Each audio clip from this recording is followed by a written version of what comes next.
안녕하세요, 키마드입니다. 오늘 리뷰할 책은 스즈메의 문단속입니다.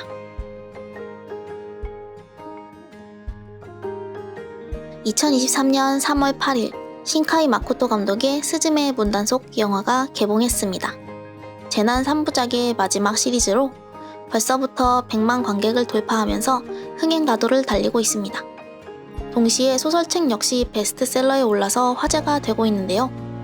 이 책은 신카이 마코토 감독이 영화를 제작하면서 동시에 집필한 것으로 이런 식의 집필은 너의 이름은 날씨의 아이에 이어서 세 번째라고 합니다.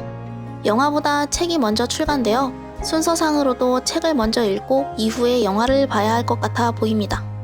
저는 순서를 크게 생각하지는 않았지만 어쩌다 보니 책을 먼저 읽고 영화를 보게 되었는데요.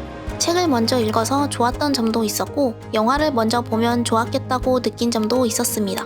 하지만 그보다 더 중요한 건 이 작품을 온전히 이해하려면 책과 영화 둘 다 봐야 한다는 사실입니다. 신카이 마코토 감독이 너의 이름은 소설의 후기에서 말한 것처럼 소설과 영화 각각의 매력을 충분히 즐겨주기를 바라지만 이처럼 미디어의 특성상 필연적으로 상호 보완적입니다. 영화는 3인칭의 카메라가 비추는 세계이고 그렇기 때문에 영화에서는 깊이 다루지 못하는 1인칭의 내면 세계는 소설에 있습니다. 무엇을 먼저 접하든 즐거운 관람이 되겠지만 우선 책을 읽은 후에 영화를 보는 것의 장점은 여타 소설 원작 기반의 영화와 마찬가지로 한정된 러닝타임 속에 산발적으로 일어나는 사건들에서 스즈메가 느끼는 복합적인 감정들을 놓치지 않고 따라갈 수 있게 해줍니다. 2시간 정도의 분량이 결코 짧지는 않지만 다루는 주제와 메시지가 무거운 편이기 때문에 그 안에서 여고생 스즈메가 겪는 마음의 변화와 감정들을 온전히 다루기는 어렵습니다. 그러나 소설에서는 스즈메의 어린 시절 이야기와 이모와의 감정적 대치 상태 그리고 남자 주인공 소타에게 느끼는 감정 등이 꾸준하게 묘사되기 때문에 그런 내용들을 알고 영화를 보게 되면 머릿속으로만 상상했던 장면들이 퍼즐처럼 맞춰지는 경험을 할 수 있습니다. 결말을 알고 있더라도 영상으로 보는 느낌은 또 다르기 때문에 감동적인 포인트에서는 책을 볼 때와 마찬가지로 어김없이 눈물샘이 터집니다.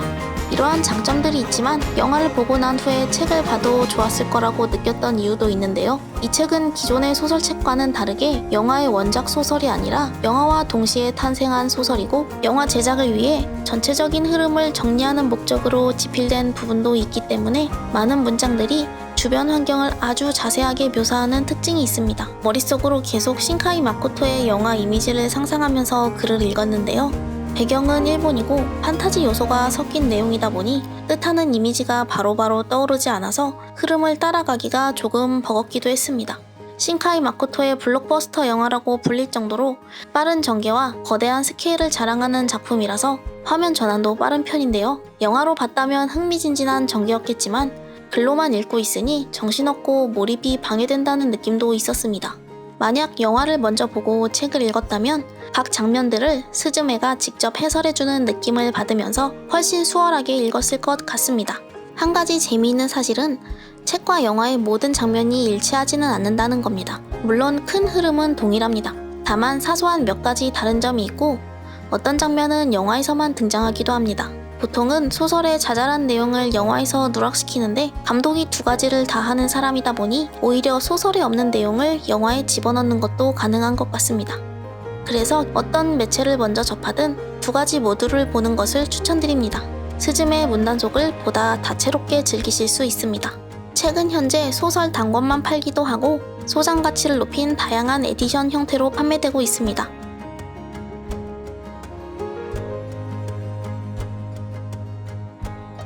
너의 이름은 날씨의 아이처럼 비주얼 가이드북과 만화책도 곧 한국어판이 출간될 것으로 기대됩니다. 영상을 시청해주셔서 감사합니다. 그럼 다음 리뷰에서 또 뵙겠습니다. 키마드였습니다.